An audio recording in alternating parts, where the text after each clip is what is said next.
স্থিতি একেবাৰে অব্যাহত আছে। আমি নিজৰ কৰ্মীসকলৰ লগত কথা পাতি কৰ্মীসকলে য'ত যেনেকৈ কৈছে আমি সেইমতে কাম কৰিবলৈ সিদ্ধান্ত লৈছোঁ আৰু তেনে কৰিলে দলটো শক্তিশালী হ'ব।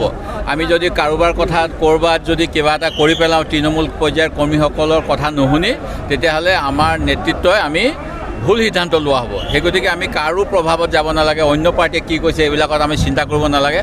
আমাৰ কৰ্মীসকলে কয় যে আমি সংগঠন কৰিম, আপোনালোকে আমাক সুবিধা দিয়ক।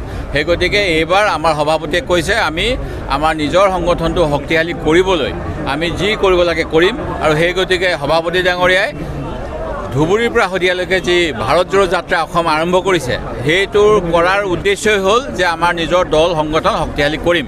আৰু আগন্তুক সময়ত আমাৰ পঞ্চায়তৰ নিৰ্বাচন আছে, তাৰপিছত লোকসভাৰ আহিব, তাৰপিছত বিধানসভাৰ আহিব। আমি শক্তিশালী কৰি নিজাববীয়াকৈ দল সংগঠন মজবুত কৰিবলৈ চেষ্টা কৰিম। আৰু এইখিনি হ'ব আমাৰ 1998 চনত পাঁচমাৰীত এটা কংগ্ৰেছৰ চিন্তন বৈঠক হৈছিল আৰু তাৰ পৰৱৰ্তী সময়ত চিন্তন বৈঠক হৈছে, উদয়পুৰত হৈছে।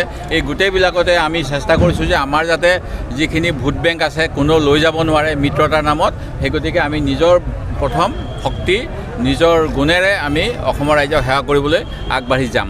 চাওক, আমি নিশ্চিতভাৱে যিসকলে বিজেপিক সমালোচনা কৰে তেখেতসকলৰ পৰা আমি সহায় বিচাৰিম।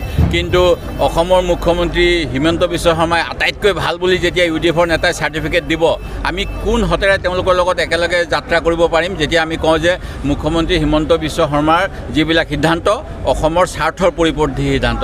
এনেকুৱা হ'লে আমাৰ মাজতেই দেখোন ৰাইজৰ বিভাজন হ'ব যে এজনে কৈ আছে মুখ্যমন্ত্ৰী বেষ্ট চিফ মিনিষ্টাৰ, আমি কৈ আছোঁ যে তেখেতে লোৱা সিদ্ধান্ত অসমৰ জনগণৰ বিৰোধী সিদ্ধান্ত, ভুল সিদ্ধান্ত। অসমত মাতৃভাষা আজি যি অসমীয়া আঁতৰাই পেলোৱাৰ এটা ষড়যন্ত্ৰ চলিছে। আজিৰ তাৰিখত ওলাইছে 8,000 শিক্ষকৰ পোষ্ট, যিখিনি চৰকাৰী পোষ্ট, চেংচন পোষ্ট, সেই পোষ্টখিনি আজি নাইকিয়া কৰিছে 2020 চনত বা 18 চনত এই বিজেপি দলৰ কেবিনেট সিদ্ধান্ত অনুসৰি।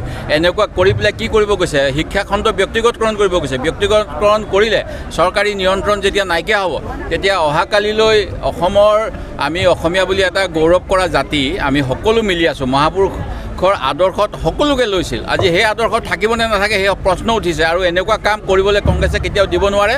সেই গতিকে আমাৰ নেতা ৰাহুল গান্ধীয়ে ভাৰত জোড়ো যাত্ৰা কৰিছে আৰু আমাৰ অসমত প্ৰদেশ কংগ্ৰেছৰ সভাপতিয়ে ভাৰত জোড়ো অসমৰ উলিয়াইছে ধুবুৰীৰ পৰা শদিয়ালৈ। সেই গতিকে যি দলবিলাকে প্ৰকৃততে বিজেপিৰ বিৰোধিতা কৰে তেওঁলোকক আমি ল'ব পাৰোঁ, কিন্তু তেওঁলোকৰ নেতাসকলে যেনেধৰণেৰে মানে বিজেপিৰ গুণগান গাই থাকে এইখিনি লৈ পেলাইতো কংগ্ৰেছৰ লগত তেওঁলোকে খোজ কঢ়াটো অসম্ভৱ।